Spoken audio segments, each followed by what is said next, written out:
Bonsoir, New York 11 septembre 2001, Madrid 11 mars 2004, Bali, Beslan, Casablanca, Djerba et puis Londres en juillet dernier. Ces quelques dates, ces villes ensanglantées reflètent à elles seules une réalité du terrorisme qu'aucun d'entre nous ne peut plus ignorer. Il y a un peu plus de 4 ans, le grand public ne savait pas qui était Oussama Ben Laden. Aujourd'hui, tout le monde connaît Al-Qaïda. Et la menace terroriste prend un nouveau visage.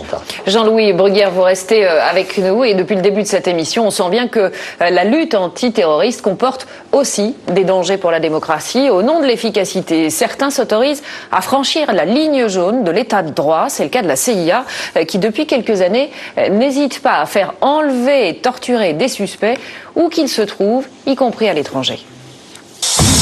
Il est italien, juge et en guerre contre la CIA. L'affaire fait scandale en Italie. C'est même une première, un magistrat qui demande l'arrestation de 19 agents de renseignement américains. Paradoxe, la crise éclate entre deux gouvernements, alliés sur le sol irakien.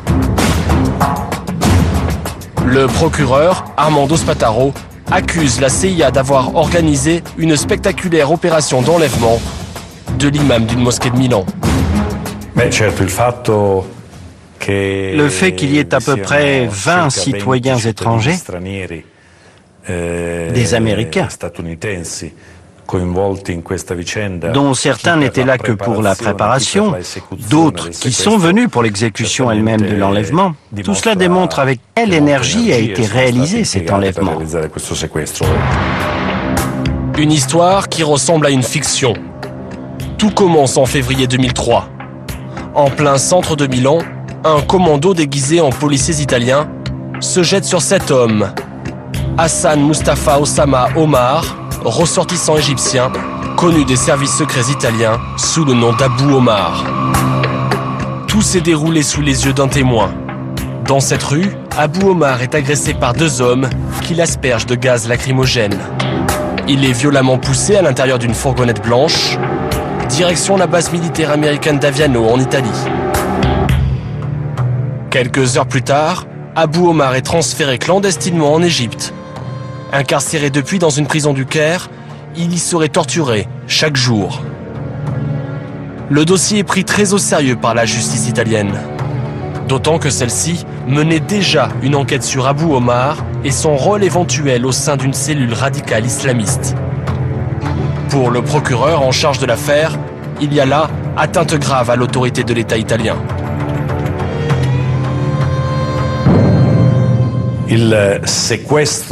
L'enlèvement de cet Égyptien est un délit très grave en soi, contre la personne elle-même, mais aussi contre la souveraineté nationale italienne. Mais c'est pas tout. C'est aussi un acte qui a causé des dommages graves dans la lutte contre le terrorisme, parce qu'il a empêché le déroulement de notre enquête qui aurait pu conduire à des résultats bien plus importants. Abou Omar ne serait pas le seul kidnappé et déporté secrètement par la CIA. Selon plusieurs anciens de l'agence américaine, plus de 150 personnes auraient ainsi été enlevées et envoyées à la torture depuis le 11 septembre 2001. Exemple, l'Allemand Khaled El Masri et le Canadien Maher Arar. Tous deux fréquentaient des mosquées réputées radicales. Ils ont été kidnappés et transférés clandestinement. L'un en Afghanistan, l'autre en Syrie dans des conditions effroyables. Maher Arar n'oubliera jamais la cellule de Damas où il a passé plus de 10 mois.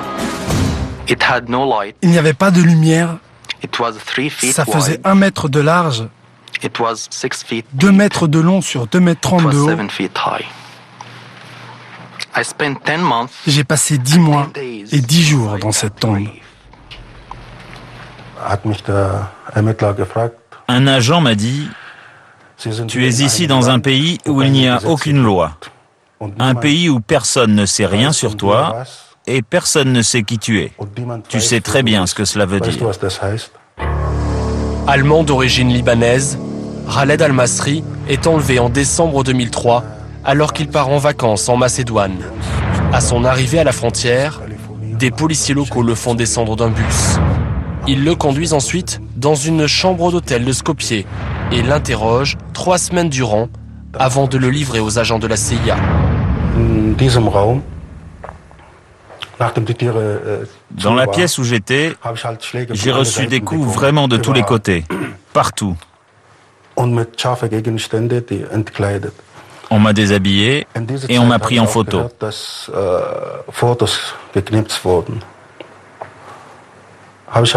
Là, j'ai vu 7 ou 8 personnes, tout en noir, cagoule et gants noirs. Personne ne parlait. Sur le moment, j'étais perdu. Je ne savais pas ce qui allait arriver.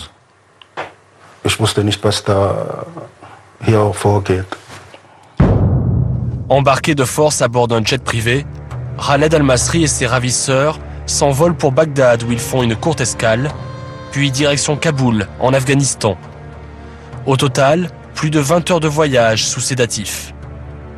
Là-bas, Khaled al-Masri est conduit dans une prison sous contrôle américain. Le réveil est difficile. Autour de lui, il découvre que ses voisins de cellule vivent tous la même histoire, tous enlevés, tous déportés. À côté, il y en avait qui venaient du Yémen, d'autres d'Arabie Saoudite, un autre d'Égypte, 2 du Pakistan. Les geôliers, eux, étaient tous afghans. Les Américains ne venaient que la nuit pour les interrogatoires. Quelques mois avant l'enlèvement de Khaled, Maher Arar était lui aussi kidnappé, mais sur le sol américain en plein aéroport de New York. Il est ensuite transféré dans le plus grand secret en Jordanie, puis en Syrie par la route. À Damas, les agents américains le livrent au service secret syrien en charge de l'interroger. Les méthodes sont barbares.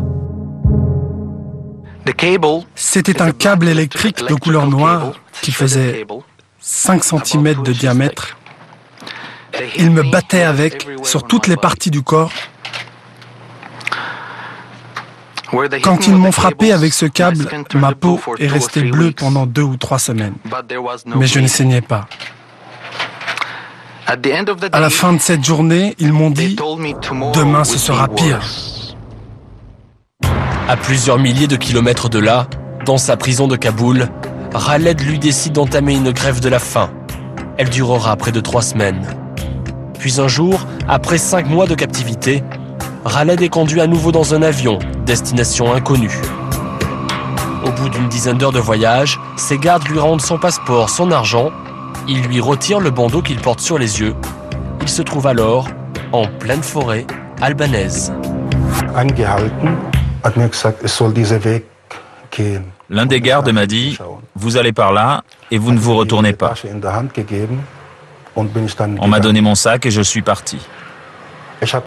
Là, j'ai pensé que peut-être ils allaient me tirer dessus, ici, dans cette forêt. Je me suis avancé sur ce chemin et 400 mètres plus loin, il y avait un virage à gauche. Et là, surprise, je tombe sur 3 hommes armés en uniforme bleu. Ces hommes en uniforme bleu sont des gardes frontières albanais. Visiblement prévenus par les services américains, ils le conduisent à l'aéroport de Tirana afin de rejoindre au plus vite son pays, l'Allemagne. 6 heures plus tard, il retrouve enfin sa maison, mais vide. Après 5 mois d'absence, sans nouvelles de lui, sa femme avait abandonné le domicile familial, pensant que Khaled l'avait quitté pour une autre. Aujourd'hui, l'enquête judiciaire est toujours au point mort. Totalement muet sur le sujet, les États-Unis comme la Macédoine nient toute responsabilité. Ces enlèvements clandestins sont devenus une pratique courante à la CIA. Melissa Moll, une ancienne de l'agence spécialiste des interrogatoires, y a également participé. Pour elle, le procédé est efficace. La CIA recourt à ce type d'enlèvement depuis les années 80. C'est un procédé clandestin qui consiste à se rendre à l'étranger pour y enlever quelqu'un. On le fait avec ou sans l'accord du pays. La personne est enlevée, puis transportée quelque part pour y être jugée. Aux États-Unis ou ailleurs, cela dépend des opérations. Cet homme en sait beaucoup sur les enlèvements de la CIA. Il a accepté de nous rencontrer. Ancien directeur des opérations clandestines, Mike Shower a lui-même conçu et dirigé de nombreuses opérations de kidnapping. Mais après 24 ans de bons et loyaux services à la CIA, il parle. C'était un concept simple. L'idée était de trouver les leaders d'Al-Qaïda qui étaient impliqués ou qui préparaient des attentats contre les États-Unis, ou qui comptaient y participer, et de les arrêter, de les mettre hors circuit. C'était ça le premier objectif. Enlever un suspect à l'étranger, les agents de la CIA connaissent la musique. Robert Baer a lui-même participé à ce genre de mission. C'était en Albanie, au milieu des années 90. Mais pour lui, à l'époque, le travail était bien mieux fait. On avait des preuves, des empreintes digitales, des témoins oculaires. On avait assez d'informations pour les envoyer devant un tribunal américain. Mais la différence aujourd'hui, c'est qu'il n'y a plus besoin de preuves. Il suffit d'être suspect. Après le 11 septembre, il y a eu beaucoup moins de sérieux dans le travail de vérification. Et on découvre aujourd'hui de plus en plus d'histoires de gens qui ont été enlevés à tort, puis relâchés, du genre « désolé, on s'est trompé de personne ». S'ils doivent envoyer des milliers d'innocents en prison à vie, ils n'en ont rien à faire. D'après les plans de vol de certains des avions affrétés par la CIA pour assurer les transferts de prisonniers, l'agence aurait livré ses suspects dans une quarantaine de pays différents. Entre autres, l'Égypte, la Syrie ou l'Ouzbékistan. Des régimes qui, selon les organisations de défense des droits de l'homme, pratiquent systématiquement la torture. Voici la règle. Si vous voulez un bon interrogatoire, vous envoyez la personne à Amman, en Jordanie, si vraiment vous recherchez des informations. Si vous voulez le faire torturer, vous l'envoyez en Syrie. Et si vous ne voulez plus jamais le revoir, vous l'envoyez en Égypte. C'est la règle? Il n'y a pas de règle écrite, mais c'est en général ce qui se dit. C'est ce qu'on pense à l'intérieur de la CIA. Des prisons qui ne seraient donc pas vraiment choisies au hasard. Pourtant, plusieurs traités internationaux ratifiés entre autres par les États-Unis interdisent d'extrader un individu dans un pays où il y a risque de torture. Les patrons de la CIA sont allés voir le Conseil national de sécurité et ont dit à M. Berger, M. Clark, au président, « Écoutez, si vous voulez qu'on les envoie dans ces pays, il y a là-bas un système légal qui n'est pas le même qu'en Europe ou qu'aux États-Unis. Et il y a un risque de torture. » Et ils nous ont répondu, « Allez-y, faites-le. » Comme je disais, si vous voulez vraiment savoir pourquoi la CIA pratique ces enlèvements et de quelle façon tout cela s'organise, les gens qui doivent répondre sont Bill Clinton, Sandy Berger, Richard Clark et George Bush. Et maintenant George Bush. À ce jour, George W. Bush n'a fait qu'une seule déclaration publique sur le sujet. C'était le 16 mars 2005, lors d'une conférence de presse du président. Au cours de celle-ci, un journaliste américain lui pose une question embarrassante. Monsieur le Président, pouvez-vous nous expliquer pourquoi vous approuvez la pratique de ces enlèvements, le transfert de prisonniers en dehors des prisons américaines, dans des pays qui pratiquent la torture selon les organisations de défense des droits de l'homme et selon votre propre département d'État? Dans le monde de l'après-11 septembre, les États-Unis doivent protéger nos concitoyens et nos amis contre toute attaque. C'est le mandat qui nous a été donné. Une façon de le faire est d'arrêter des individus et de les renvoyer dans leur pays d'origine, avec la promesse qu'ils ne seront pas torturés. C'est la promesse que nous recevons. Ce pays ne croit pas en la torture, mais nous devons nous protéger. Nous ne croyons pas en la torture.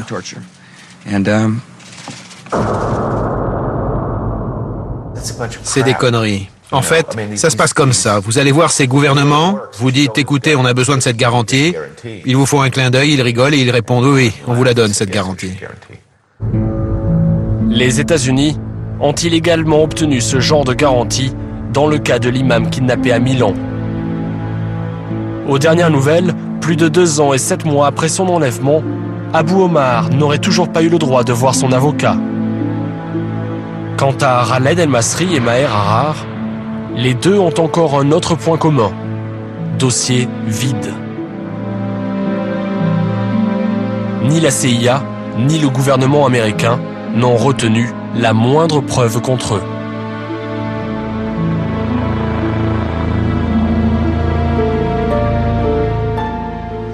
Jean-Louis Bruguière est resté avec nous. Louis Caprioli nous a rejoint sur ce plateau. Monsieur Caprioli, bonjour. Vous avez dirigé la lutte contre le terrorisme international au sein de la DST, la Direction de surveillance du territoire. Une réaction de vous deux à ce reportage. Les Français ont découvert ce soir avec ce reportage les méthodes américaines. Qu'est-ce que vous en pensez ? Tout ce que je peux, moi, vous dire en tant que magistrat, c'est que bien évidemment, ce type de méthode n'existe pas en France. Et je crois, je peux même ajouter que nous avons fait preuve d'efficacité dans la lutte contre le terrorisme, je crois, sans avoir à recourir à des méthodes qui se situaient hors du champ de la loi. Louis Caprioli, une réaction sans langue de bois. Franchement, c'est condamnable, non, ce qu'on a vu ? Oui, c'est condamné, et même c'est condamné par moi. À aucun moment, la DST ou les services français ne se sont livrés à un jeu d'assistance avec les Américains pour réaliser ce type d'opération. Et d'autre part, à aucun moment, les services américains ne nous ont communiqué d'informations exploitables provenant de ce genre de sources. Souvent, les Américains, d'ailleurs, quand ils ont des gens de grande qualité, comme Khaled Sheikh Mohammed, l'organisateur des attentats du 11 septembre, l'enlèvent peut-être et ensuite l'interrogent eux-mêmes. Donc je pense que sous-traiter ce travail, c'est complètement dégueulasse. Alors on a entendu dans ce reportage que c'est plutôt une dérive post-11 septembre. Est-ce qu'on peut comprendre qu'un service secret, quel qu'il soit, dans un pays comme les États-Unis, puisse perdre les pédales face à la menace quand on a vécu le 11 septembre, ou est-ce que c'est incompréhensible ? Non, c'est pas incompréhensible, c'est parce qu'ils se trouvent face à un phénomène d'une telle ampleur qu'ils utilisent tous les moyens et les pires moyens pour arriver à leur fin. Je crois que là, c'est une erreur, parce qu'il serait préférable de développer ce qu'ils ont fait certainement, leurs moyens techniques et toute l'assistance des moyens techniques, des moyens humains pour pénétrer les réseaux. Je crois que ce procédé les déconsidère et rend inexploitables les informations qui sont recueillies de cette façon. Alors justement, une dernière question à vous deux. Tous ces débordements, entre guillemets, américains, se font au nom de la guerre menée contre le terrorisme. Ce sont les mots employés par George Bush. En France, on parle de lutte antiterroriste. J'imagine que pour vous, la nuance est d'importance. Louis Caprioli. Alors, la nuance est d'importance, c'est sûr, mais les gens que nous avons en face de nous font la guerre. Donc, que ce soit guerre ou lutte, à partir du moment où nous utilisons des instruments légaux mis à notre disposition, si vous voulez, moi, je veux bien qu'on joue sur les mots. Je crois que ce pays, comme est en ordre de marche, je le dis car c'est un travail que je fais, et on est en mesure aujourd'hui, même confronté à une menace de plus en plus lourde, de pouvoir anticiper cette menace et de prévenir du moins la survenance d'attentats. Jean-Louis Bruguière, merci d'être venu sur le plateau de Pièces à conviction. Louis Caprioli, vous restez avec nous. Le terrorisme, cela nous semble à tous très lointain. Et pourtant, nous avons quasiment tous chez nous un ordinateur. Et d'un simple clic, nous pouvons en quelques secondes accéder à des sites de propagande, par exemple. Ces dernières années, ils se sont multipliés sur Internet. Et fait nouveau, ils ne sont plus seulement en anglais ou en arabe. Les appels à la guerre sainte se retrouvent sur la toile en français depuis peu. Nous, les Moudjahidines, nous jurons aux musulmans oppressés, victimes d'un barbarisme sans fin, sans limite, que nous vengerons leurs martyrs et que nous égorgerons les Américains et les Juifs. Un appel au meurtre disponible sur Internet. Et pour la première fois, un combattant s'exprime en français. Dernière trouvaille pour ces Moudjahidines. L'appel au djihad dans toutes les langues pour mieux internationaliser leur action. Désormais, Internet ne sert plus seulement aux revendications des leaders d'Al-Qaïda. Les victimes des régimes despotes. Internet a permis à ces groupes qui sont isolés, qui se trouvent dans des pays répartis sur plusieurs continents. Jean-Pierre Mileli, professeur à Sciences Po, a traduit les textes d'Al-Qaïda diffusés sur Internet. L'objectif, c'est justement de faire accroître l'idée d'une communauté musulmane universelle qui ne serait en quelque sorte susceptible de jamais se morceler ou se fragmenter. Une communauté religieuse virtuelle en quelque sorte qui donnerait l'impression que tout musulman qui s'exprime sur Internet est un extrémiste. Or, la plus grande majorité des musulmans se rend sur des sites très modérés. Asma connaît bien ces espaces de discussion. Elle est modératrice sur Mejlis.com, un forum où chacun parle librement de sa vision de l'islam. Son rôle, surveiller les conversations et censurer tout propos jugé trop radical. Il y a une certaine ouverture, une pluralité au niveau des tendances de l'islam, des discours qui sont tenus, qui fait qu'on peut engager des discussions réelles avec les autres intervenants sans qu'ils nous imposent leur point de vue. Personnellement, je préfère nettement parler du djihad selon des arguments qui relèvent de la théologie, de l'histoire ou autre, plutôt que d'exprimer une volonté d'aller en guerre. Mais certains sites n'hésitent pas à répandre volontairement cette vision militaire du djihad. Ils profitent même de leur forum pour laisser circuler des messages orientés dans toutes les langues et de plus en plus en français. Des documents diffusés sur la toile au nom du Coran. Aujourd'hui, sur le net, il y a abondance à la fois de vidéos, d'images et de textes qui glorifient les actions martyrs, pour reprendre la terminologie qu'ils utilisent. Jean-Yves Camus est politologue, spécialiste des mouvements radicaux. Et là, on a quelque chose qui est de l'ordre du sentimental, qui est de l'ordre de l'émotif. Des vidéos qui présentent une certaine vision de la guerre. Les musulmans y sont victimes de l'occupation. Le but, réveiller la fibre identitaire. Celui ou celle qui va sur ces sites et qui, à longueur de temps, est confronté à des images qui sont particulièrement violentes, se mettent dans une situation qui est d'abord de vivre par procuration ce qui se passe là-bas. De se considérer comme partie prenante à un combat. Ça induit l'envie de faire quelque chose. Ça induit l'envie de passer à l'acte.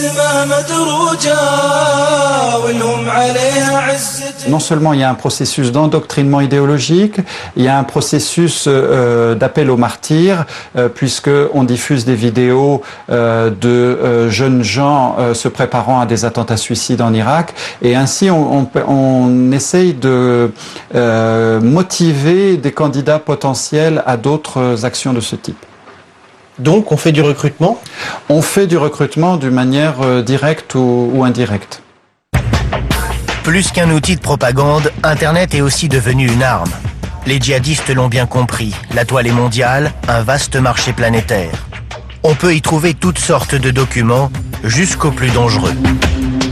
On a en fait de quoi constituer un manuel à l'usage de tout bon djihadiste qui souhaiterait se rendre sur le terrain et être utile et efficace sur le terrain, ayant été formé virtuellement.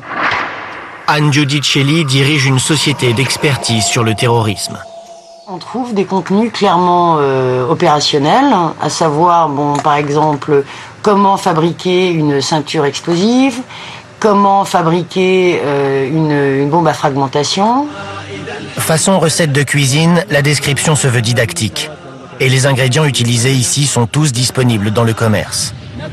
Image à l'appui, chaque étape est scrupuleusement détaillée pour rendre la fabrication de ces armes accessible à tous.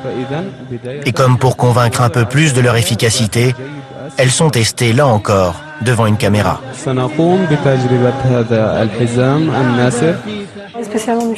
Pour comprendre pourquoi de telles vidéos peuvent circuler impunément sur le net, nous nous sommes rendus dans ce service spécialisé de la police. Ces fonctionnaires traquent tous les contenus illicites sur la toile. Nous leur avons donc soumis une de ces vidéos téléchargées la veille pour savoir s'ils pouvaient retrouver sa trace. Donc on se rend sur ce genre de site et on voit par exemple là sur le nom de domaine que ce nom de domaine a été déposé auprès d'un registrar qui est situé en Palestine. À partir de ça, on a déjà un élément qui nous permet de diriger notre enquête et d'obtenir des informations. Le deuxième élément que l'on doit vérifier, c'est le site, à savoir où il est hébergé. Donc on va faire ce qu'on appelle une résolution d'adresse IP, c'est déterminer quel est le serveur qui héberge ce site-là. En l'occurrence, ici, le serveur est géré par une société aux États-Unis. Un site enregistré en Palestine, hébergé aux États-Unis. Un montage technologique courant qui rend la tâche des policiers français plus compliquée. Est-ce que vous pouvez empêcher que cette vidéo soit vue en France ? Absolument pas. Techniquement, ce n'est pas possible. Nous n'utilisons que des moyens légaux.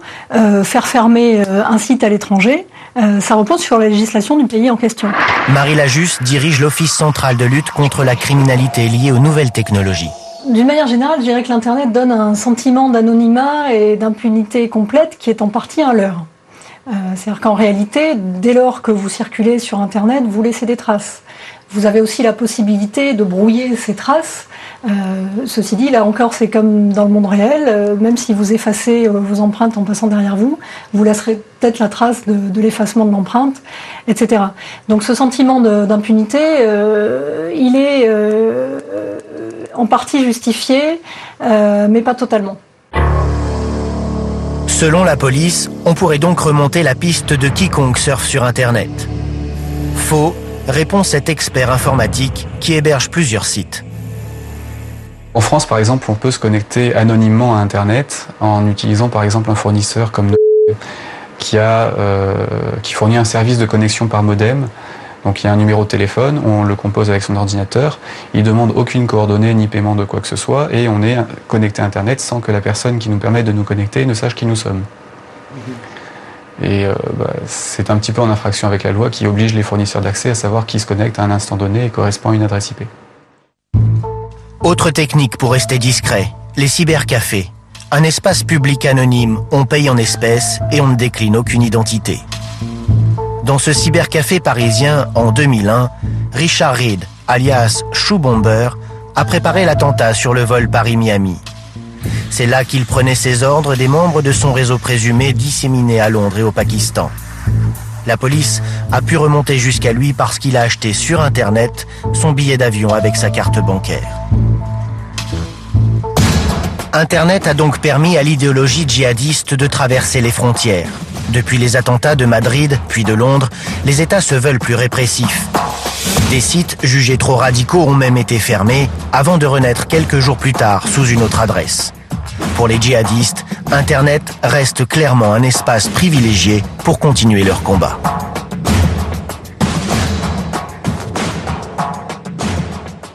Louis Caprioli est resté avec nous. Gilles Kepel nous a rejoint. Bonsoir. Vous êtes professeur à Sciences Po et spécialiste de l'islam.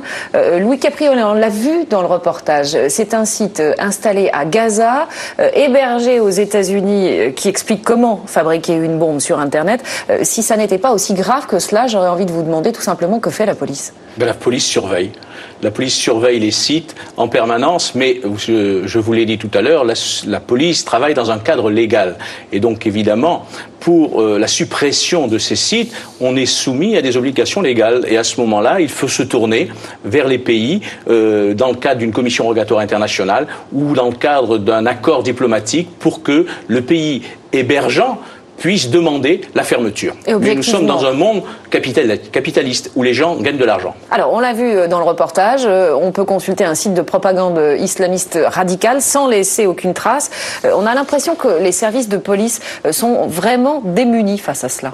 Non, ils ne sont pas démunis parce que, si vous voulez, les gens qui sont maintenant dans les services de police, il y a des ingénieurs, il y a des techniciens, mais pensez que le nombre de sites islamistes, 4 5 000, qu'il faut surveiller, le nombre de emails qu'il faut surveiller, et donc c'est un simple rapport de force, un rapport de puissance sur le plan des personnels, sur le plan des linguistes nécessaires, des traducteurs nécessaires, des analystes nécessaires. Mais ce qui est important pour les services de police, c'est d'identifier sur le territoire national les gens qui sont connectés, premièrement. Et deuxièmement, c'est de faire un travail de renseignement pour anticiper et pour neutraliser. Alors Gilles Kepel, l'un des principaux vecteurs de l'islamisme radical, c'est Internet, et on a l'impression que c'est un outil idéal pour toucher des jeunes sans aucun intermédiaire. Le terme Al-Qaïda en arabe, c'est l'un de ses sens éventuels. Ça veut dire, l'un des sens, c'est la base.